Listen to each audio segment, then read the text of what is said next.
spend your time not only supporting your community but helping yourselves to support your community, because you are becoming stronger and more able the more capacity that you build within yourself. Marcus and I know each other from my job at Legal Aid of Northwest Texas, where I serve as a legal secretary. And we started a community education program at Legal Aid, in which Marcus has always been a part of and has used and benefited the program that we are presenting. So we're going to be going over the workbook that we created a year ago.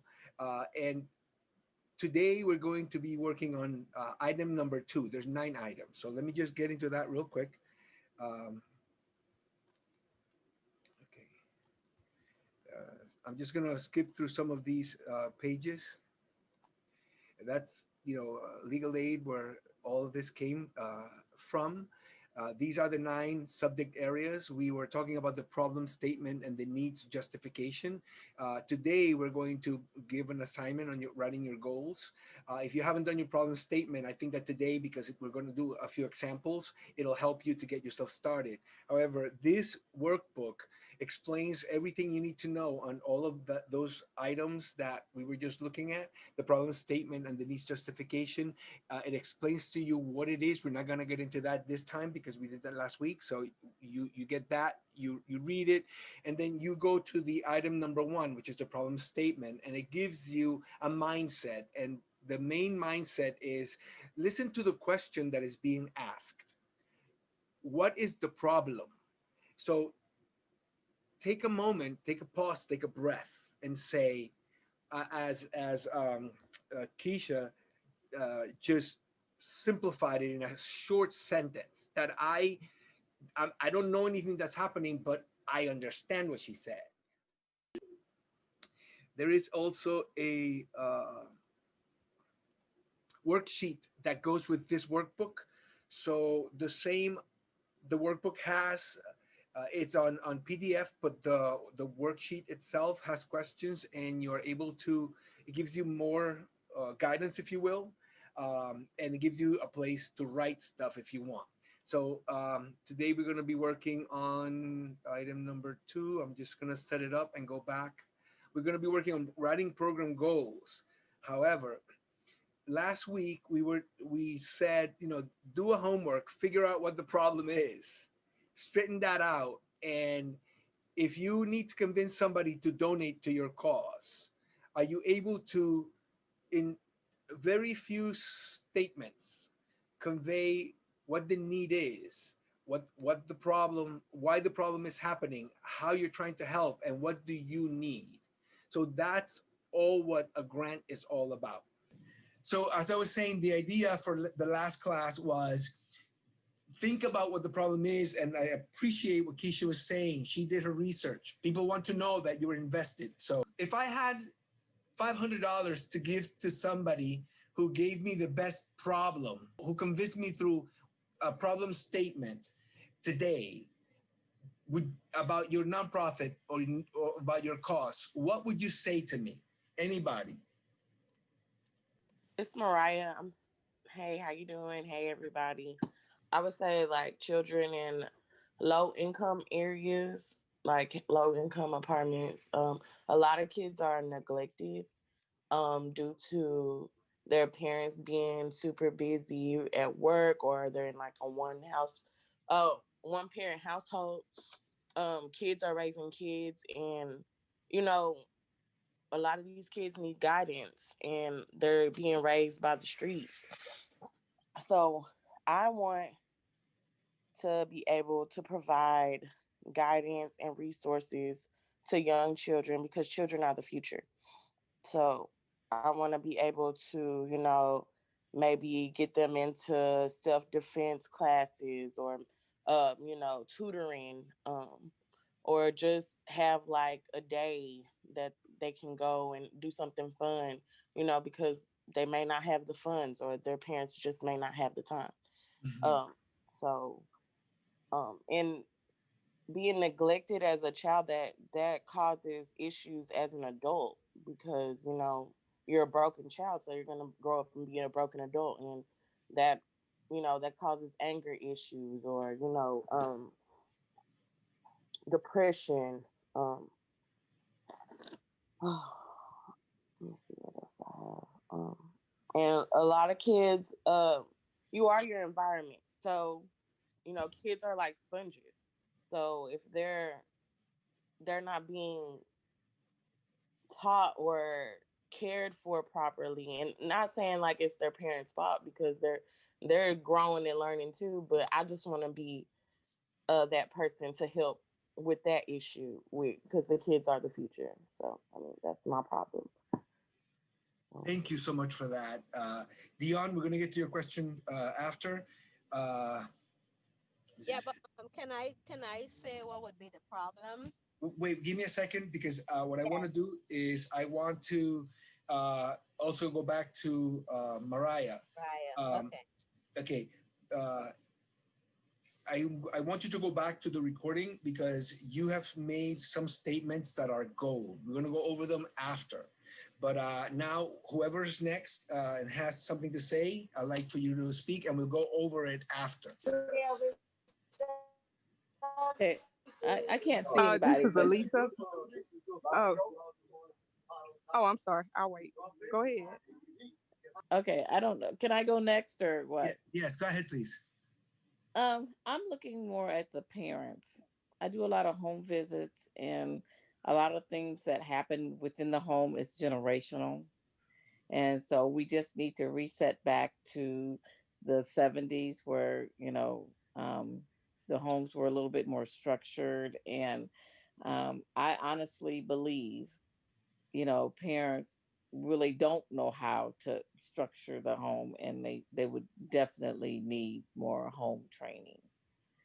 And I do that already. I know they do. Okay, what do you mean by structuring? I may have I'm missed talking something. about going in there, replacing the drive through with a home cooked meal, Uh, having kids do chores, having and other responsibilities, being there when they're doing homework. I mean, just making yourself available, having your house clean.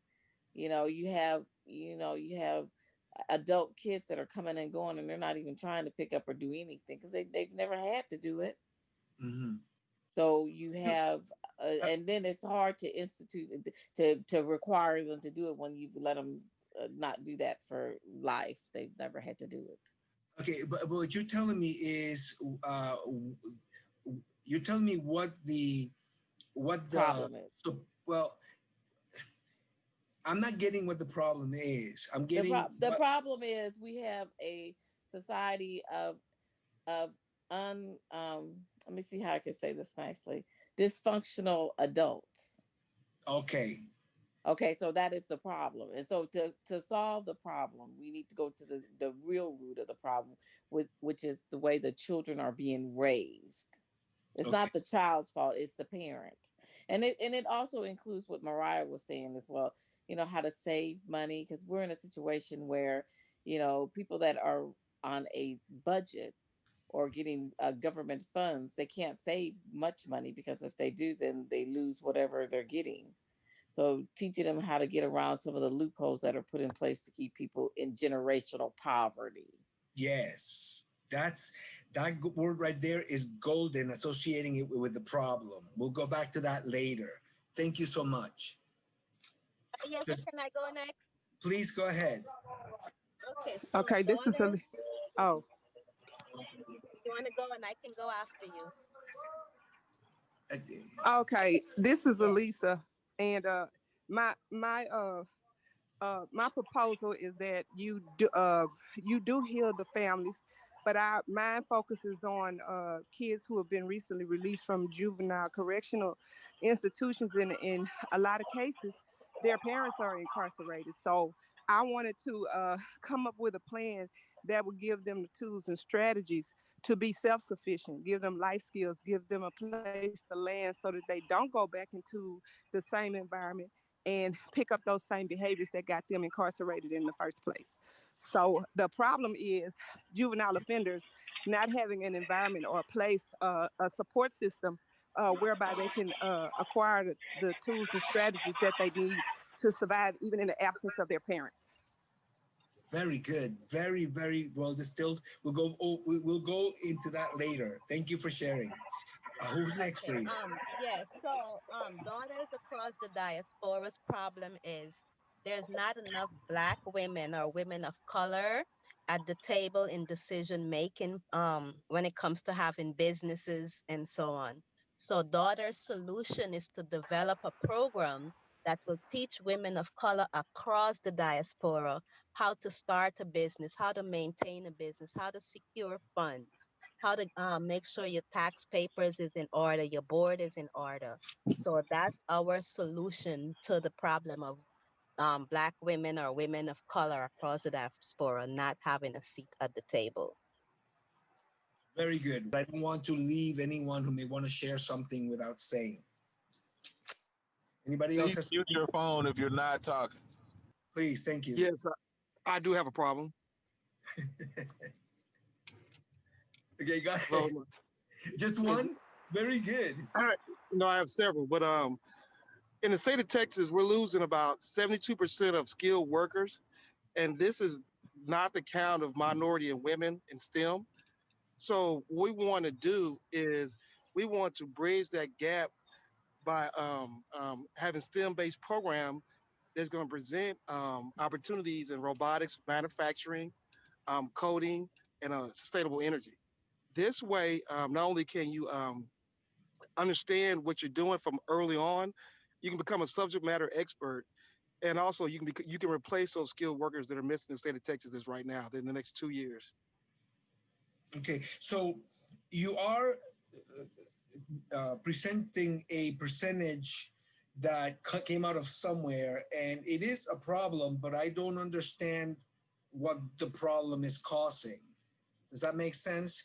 Like, I understand what Well, if somebody asked me, there was a lack of training in manufacturing, robotics, coding, and Okay, sustainable energy amongst minorities and women in the state of Texas. perfect, perfect. That statement going with everything else makes it a problem statement, because you're saying this is what should be done about this. It's not. This is what's not right. But besides what's not right, you need to state how it's affecting the community, the society. So just it's like a three-part component. You guys are doing really great. Anybody else has anything else to say? And I'd like to make this my last one so that we can get into the next section. Okay, so I'll take your silence to mean very quickly. I'm just gonna do a quick summary. Mariah, with the one-parent household, I appreciate the statements that you make. Go back and listen to them. You personalize it, because you say kids are like sponges. You speak about being neglected as a child creates anger and depression issues as an adult. So you are saying things that are normal, that any normal person that has been around can understand. So that's a very communicable benefit to give. So very, very good with what you have on your problem statement. B. Jackson, I appreciate the issue with the society, that we have a society of dysfunctional adults, and the problem root is that the way that the children are being raised needs to be addressed quickly so that we don't get this even further worse down the road. Because we can talk about what's going on in the homes, disintegrating, there's no family unit. So, that's also when you have a grant that deals with unity in the community and in the home, then you have a good program that addresses that. That would be a great grant for it. Alicia, offender. Okay. Definitely kids, you're looking to heal the family with kids being released from incarceration. what I would do in your case is it's very effective for particularly for juvenile offender to set up a juvenile offender support system, which is what you want to do. The problem is that we don't have it. We don't have the support system.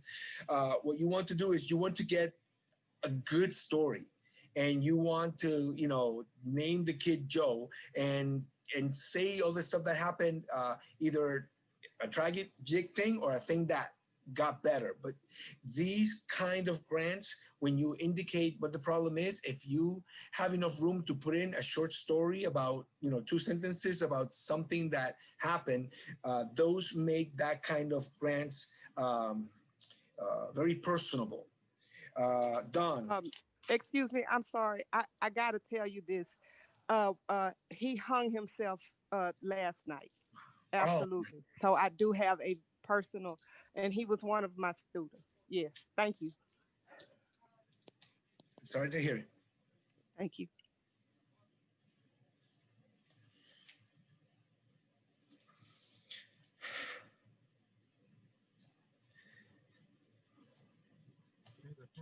Excuse me.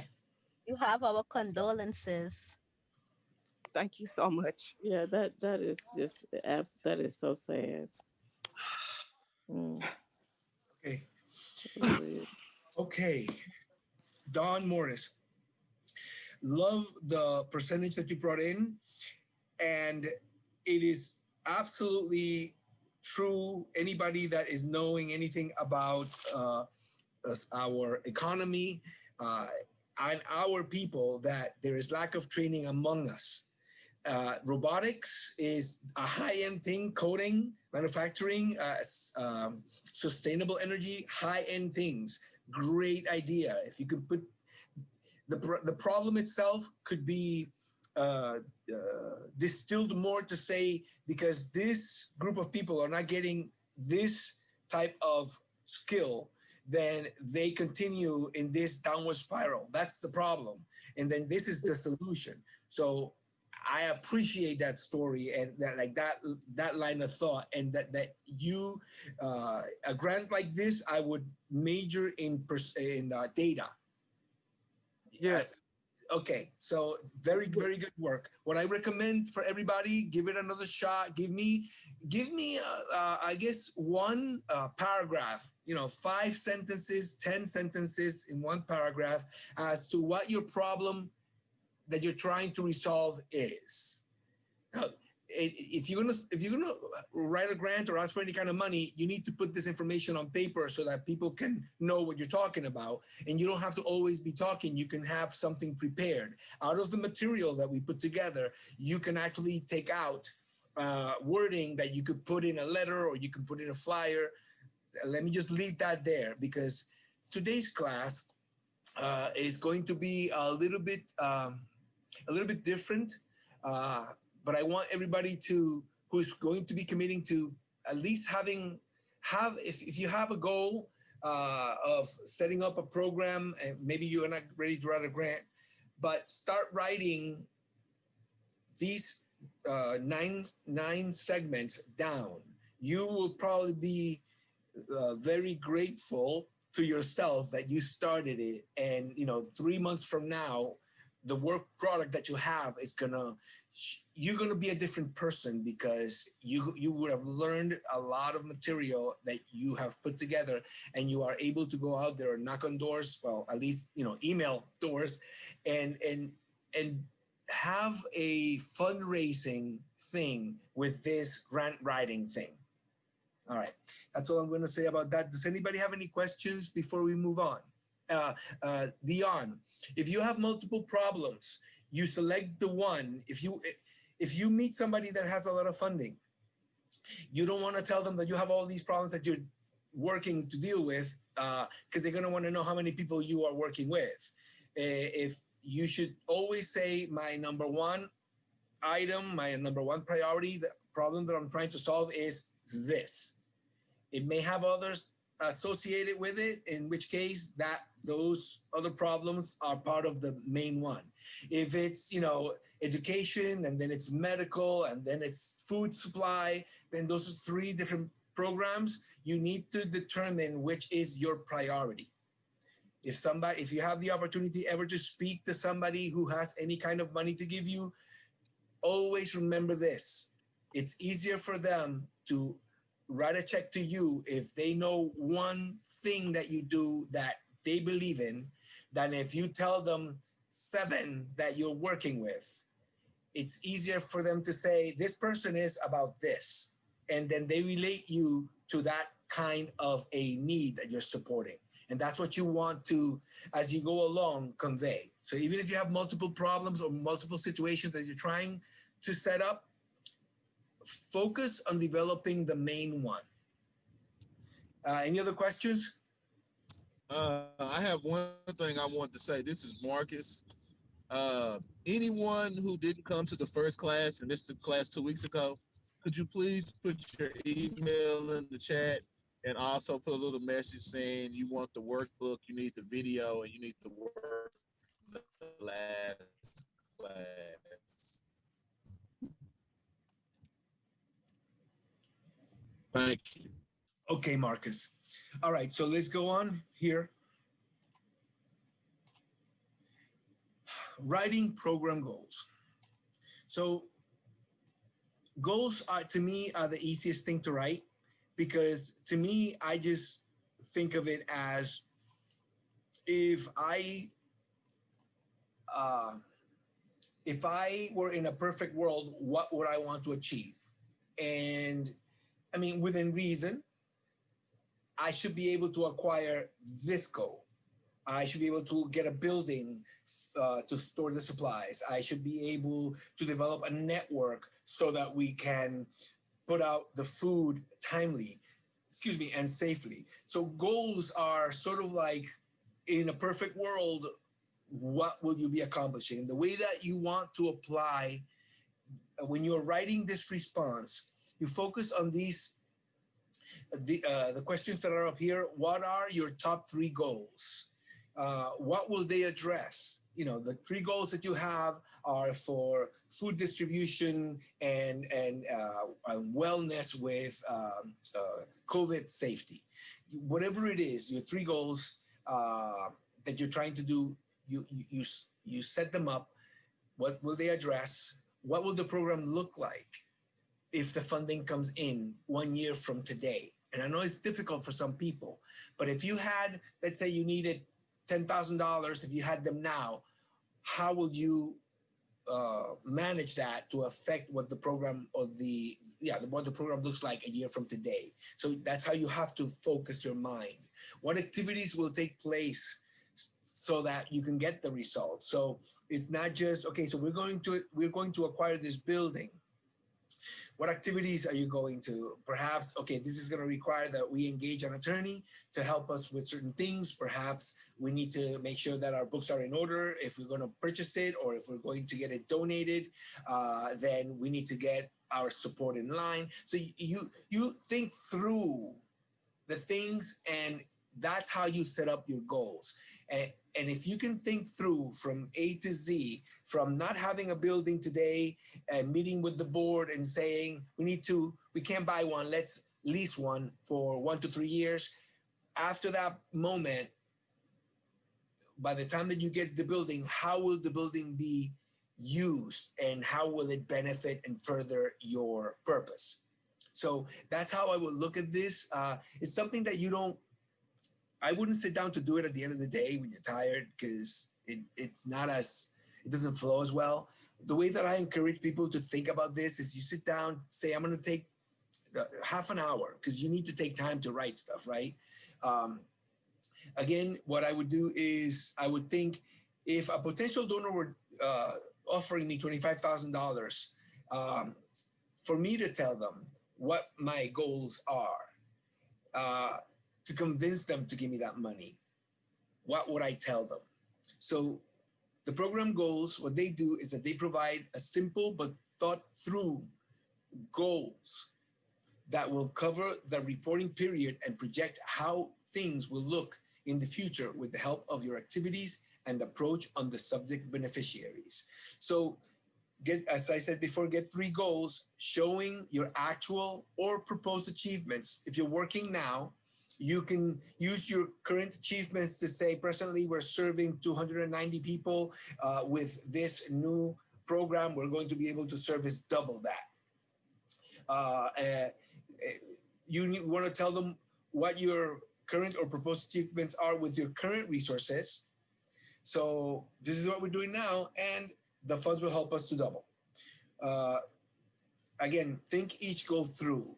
Does it make sense? Because sometimes, things make sense in my head, and then in my office, usually I have to think through, because just because I'm thinking it, it doesn't make sense when it comes out of my mouth. And I personally found that I need to slow down, say, what is it that I'm trying to say? And it's okay to take a moment to take a breath. So I'm learning this that I'm telling you. Think each go through, whenever possible, engaging descriptions or specifics that are direct answers that elicit an emotional response from the potential donor. Marcus had a situation. Marcus had a meeting after on Wednesday. He had a meeting, and I was there, and he was making a statement about the health fair, the toy drive, and how when they left, and I quote, when we left, there were kids riding scooters and bicycles everywhere. End quote. And I thought, that's brilliant. You want to say, when you leave, this is what was going on back there. That's the kind of stuff that you can project into the future. You've done this before, and this is the result. And if you help us, it's gonna look like that. All right. So the next part of this workbook basically deals with, what are goals? Well, you're gonna start running. You're gonna improve your homepage, play more football, things that are more general. But when you're gonna write them down, you wanna have because it's a program, you wanna have the activities that need to take place. And the items that are needed, you need to mention those too, but you don't concern yourself so much with the money. So having said that, this is just a landing page to just talk about.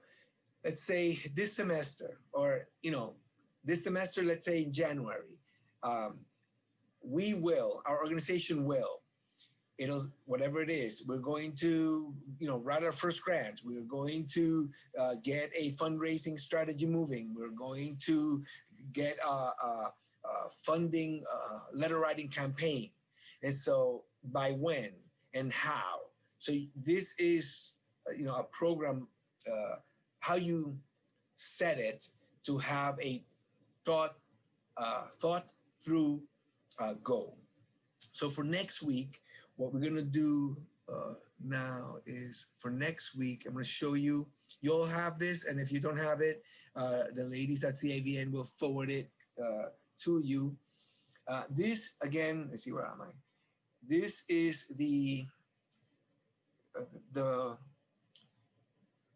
it's a worksheet that allows you to go through and think through and type in here. This is in Word. You already have been working with this. If you're starting with last week's, then these are the suggestions, recommendations, and just things to think through. Again, everything that we've discussed. And writing program goals. It tells you, describe 3 goals, and we're adding, best if these discussions happen around members of the same group or cause. So when you're writing your goals, if you have 2-3 other people, 7, 20, get everybody involved. Say, okay, what are our goals? Write those down. It'll be a lot simpler. And again, from the perspective of, in a perfect world, what we recommend is that once you have your I would say outline of what you want to say, that you narrate and that you speak and record and then edit. If it's going to be a lengthy thing, you can just, instead of typing it, because it takes away from the flow of the words from your mind, what we recommend that you do is you write an outline that you understand, you don't, however it works for you, and then speak it into a recording. And then if you can, you type it, or have some, better yet, have somebody else type it for you. And then you all get together and look at it and see how it needs to be changed. The more people that look at it, the more perspective and depth the writing and the work product gets. So here it talks about questions that you want to talk about, your accomplishments, specifics. So you can go through those. And again, they're just guides for you to develop a flow. Focus. Okay.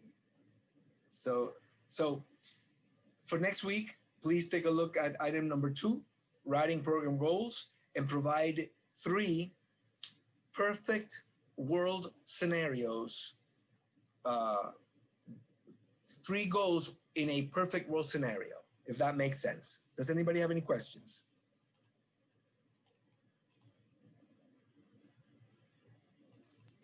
No, I don't. Okay, then I guess the next class would be the first Saturday in January, God willing. Marcus, I'm gonna give it back to you. Jackson, I'll be sure to send everything to the CIVN ladies, because that way they can make sure that everybody gets everything. Marcus? I think we lost Marcus.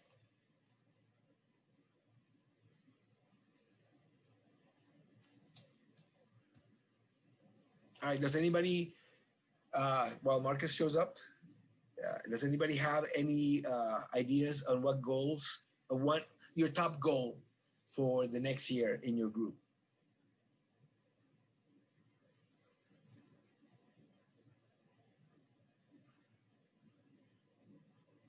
Can you repeat that This question? Keisha, my top goal would be to provide or create a partnership with elderly living facilities, and maybe work with their chef or work with their food provider, and help try and integrate, some of the fresh food idea that I have with the garden group. Fantastic. All right, so yeah, Mariah, what it was, do you have like a main goal that was on point? You obviously have thought about it and are bringing in the problem that you have to this solution that you're looking to do. So that's how you do that, and it makes perfect sense. So you don't have to have a lot of writing words to let somebody know what you're trying to do. You're using an established network to get the work that you want done, and it's very clearly okay. Yeah, I'll make sure that I will. I'll make sure that I will. If you put in your email in there, I'm gonna copy the chat and I'll send it to the CIVN ladies, and they'll be sure to send everyone, including the emails that are here, the workbook and the workbook worksheet. And today I'm going to also record this right after and send you a link of the recording, so that you'll be able to have this all in one email. I do believe I'm going to be able to do it. I'm very excited about this class. Very moved by the work that everyone is doing. I am very honored to be a part of this. So that's all I want to say. If Marcus is not going to come back, then I know that everybody is busy doing things. I just want to say to all of you, all the work that you're doing, it means something. Sometimes we can, sometimes we can make a huge difference, and we can't even tell. But when we can't make a difference, we still made a difference, because we are a force for good in this world. None of, I mean, not that we don't want to be rich and famous. If, you know, I always say if God had made me rich instead of good looking, I wouldn't have these problems. But, you know, I'd rather help the my fellow man, and I am a rich man because I do that. And I know just talking with each of you, working with each of you, listening to what you have to say, I know that the the goodness that's in your hearts can only come from God, and I'm just very happy and honored to be supportive and of any kind of help to all of you. So thank you. With that, I'm just gonna let And everybody go. Eliezer, we greatly appreciate you. We appreciate you taking time out of your busy life to, be here to teach us this very important topic and project. So we really appreciate you as well.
Marcus, what I'd like to do is to sort of like push this discussion a little bit further down, because the chair gave me something in writing, so we could focus on that real quick, so that we can go over what the first class was about. But because there's some people here who have not who were not here before,